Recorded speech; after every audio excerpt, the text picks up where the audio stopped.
जनता के सवाल नेताजी के जवाब में आज हम पहुंचे हैं नूह विधानसभा में, जहां से हमारे साथ भारतीय जनता पार्टी के भाई साहब हैं जिनसे हम बातचीत करना चाहेंगे कि विधानसभा की तैयारी। सारिक जी, क्या कहना चाहेंगे चुनाव को लेकर? जी बिल्कुल, अब माहौल विधानसभा चुनाव चल ही रहा है, जैसे कि आप सब जानते हो हाँ कि भाई ज़्यादा टाइम नहीं रहा है कि 2 ढाई 3 महीने में लगभग नई सरकार का गठन हो जाएगा। तो माहौल अच्छा है, काफ़ी अच्छा फेवर में है हमारी पार्टी का। और सारे जितने भी कार्यकर्ता हैं, जो भी पार्टी के ऊपर से आदेश आ रहे हैं, चाहे कार्यक्रम आ रहे हों, तो उनमें तन मन धन से लग रहे हैं सब। जी सारिक जी, आप भारतीय जनता पार्टी से सर कितने दिन से जुड़े हुए? मुझे जी लगभग 7 साल हो चुके हैं। 2017 14 नवंबर को मेरी ज्वाइनिंग हुई थी भारतीय जनता पार्टी में ऑफिशियली, और तब से ही मैं 24 घंटे एक्टिव पॉलिटिक्स में हूँ यहाँ पे नूह विधानसभा में। सारिक जी, जैसे कि आप फिलहाल भारतीय जनता पार्टी के टिकट की दावेदारी करो, सर क्या मुद्दे होंगे जिनको लेकर आप चुनावी मैदान में? जी सबसे बड़ा मेन मुद्दा तो हमारी पार्टी का जो यहाँ पे रहेगा मेवात ज़िले में, वो बिना पर्ची और बिना खर्ची का है।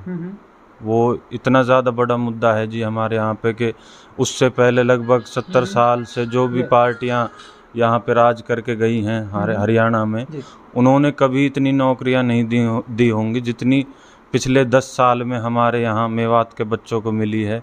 और इसका सबसे बड़ा श्रेय हमारे पूर्व मुख्यमंत्री श्री मनोहर लाल खट्टर जी को जाता है। उनकी जो सोच थी मेवात के लिए, उसी का ये सब नतीजा है। सारिक जी, जैसे कि भारतीय जनता पार्टी अपना प्रत्याशी बनाकर आपको यहाँ से उतारती है, तो सर सबसे बड़ा जो आपका मुद्दा होगा सर, वो विकास को लेकर और अपने यहाँ के जैसे रोजगार होगा सर, उसको लेकर क्या कहना चाहें? जी बिल्कुल, हमारा सबसे बड़ा जो मुद्दा रहेगा आने वाले टाइम में हमारी नूह विधानसभा के लिए, वो सबसे पहले तो एजुकेशन का ही रहेगा। हम चाहेंगे जितना ज़्यादा हो सके हमारे यहाँ जो बच्चों के लिए, चाहे टीचरों की सुविधा हो, चाहे स्कूलों की बिल्डिंगों की सुविधा हो, उस पर हम काम करें ज़्यादा से ज़्यादा। और जो मूलभूत सुविधाएं हैं जैसे बिजली, पानी, सड़क, इस पे भी हम और अच्छा कर सकते हैं। अगर हमारे यहाँ से पार्टी का विधायक बनता है तो और आसानी होती है हमें इस चीज़ में कराने के लिए। जैसे कि सर हरियाणा के अंदर भारतीय जनता पार्टी की सरकार थी, भारतीय जनता पार्टी का नारा है सबका साथ सबका विकास, लेकिन सर मेवात के अंदर खास करके विकास नजर नहीं आ रहा सर, उसके पीछे क्या वजह है? इसका सबसे बड़ा रीज़न है जी, हमारे यहाँ 80% जो पॉपुलेशन है वो गांव देहात की है, और गांव देहात में जो मेन बॉडी होती है वो पंचायत की बॉडी होती है।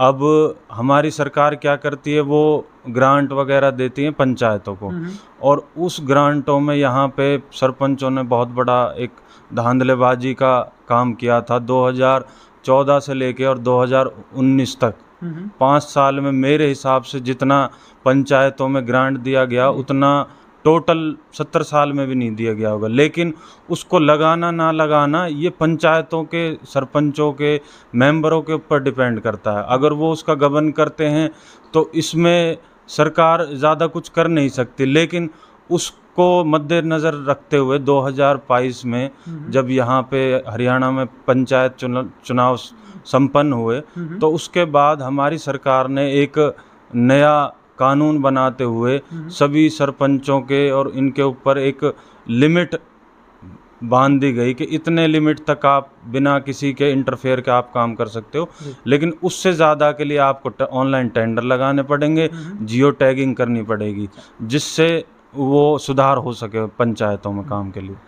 सारिक जी, जैसे कि यहाँ पे काफ़ी नेता है, अब लोगों की जो मांगने की जो है, लेकिन युवा होने की जो वो है, तो युवा हो, जैसे कि सर आप युवाओं की भावना आप समझ सकते हो, सर युवाओं को लेकर क्या कहना चाहेंगे खास करके? बिल्कुल, मेरा सबसे बड़ा फोकस युवाओं पे रहेगा। ज़्यादातर हमारे यहाँ जो वोटर हैं वो युवा हैं, उनके लिए चाहे रोज़गार हो चाहे पढ़ाई हो, हमसे जितना बन सकेगा हम उस चीज़ को आगे उठाने का भी काम करेंगे और काम करने का काम करेंगे। जैसे कि सर हम गांव वगैरह में जा रहे हैं सर, गांव की सबसे बड़ी समस्या है रोड हो गई, शिक्षा हो गई, और दूसरी सर सबसे बड़ा जो यहाँ का इशू आता है वो सर पानी का होता है। यदि आप यहाँ से विधायक बनकर जाते हैं और भारतीय जनता पार्टी आप पर विश्वास जताती है और आप यहाँ से अपना प्रत्याशी बनाकर उतारती है, तो सर यदि उनको लेकर क्या कहना चाहोगे? जी बिल्कुल, ये मूलभूत सुविधाओं की यहाँ पे बिल्कुल कमी है, आपकी बात सही है। लेकिन इसका सबसे बड़ा कारण यही रहा है कि अब 10 साल से भारतीय जनता पार्टी है यहाँ पे, और हमारा पार्टी का यहाँ कोई विधायक नहीं है, तो एक कम्युनिकेशन गैप बन जाता है। जिस चीज़ को ख़त्म करते हुए अगर इंशाल्लाह फ्यूचर में हमें टिकट मिलती है और हम पार्टी को जिताते हैं यहाँ से, तो उस कम्युनिकेशन गैप को ख़त्म करके हम आगे काम कराने का काम करेंगे। जैसे कि सर आप यहाँ से विधायक बनते हो, तो अब विधानसभा में अपने एरिया की आवाज़ को लेकर क्या कहना चाहेंगे? जी बिल्कुल, विधायक का काम ही होता है जी एरिया की आवाज़ उठाना, अपने कोई समस्या है उनको बताना, वो बात अलग है। अगर कोई इस चीज़ को ना करे वो उसकी अपनी गलती है। ये तो पावर है विधायक को, कोई भी है चाहे। जैसे सर आपके यहाँ के लोकल विधायक हैं, वो बोलते हैं कि सर पार्टी विपक्ष में है और हमारे यहाँ पे कोई पावर नहीं है, लेकिन इस वजह से विकास नहीं हो पाता। सर उसको लेकर क्या कहना चाहेंगे? ये सिर्फ एक झूठी बात है, मैं इस चीज़ का समर्थन नहीं करता। 2014 से 2019 तक हमारे पूर्व विधायक चौधरी जाकिर हुसैन जी इनेलो में थे, और उस टाइम पे भी वो जो भी काम उन्होंने हमारे पूर्व मुख्यमंत्री श्री मनोहर लाल खट्टर जी से अगर उन्होंने अपनी बात रखी तो उसको काम कराने का जिन्हें काम किया है, ऐसा कुछ नहीं है। अगर आप खुद कोई काम नहीं बोलोगे और सिर्फ ऑपोजिशन में रह के पार्टी को गालियां दोगे तो इससे काम थोड़ी ना होंगे। तो ये हमारे साथ थे सारिक जी, जो भारतीय जनता पार्टी की तैयारी कर रहे हैं पुनः अपने 9 विधानसभा से। तो आप लोग देखते रहिए हमारा चैनल।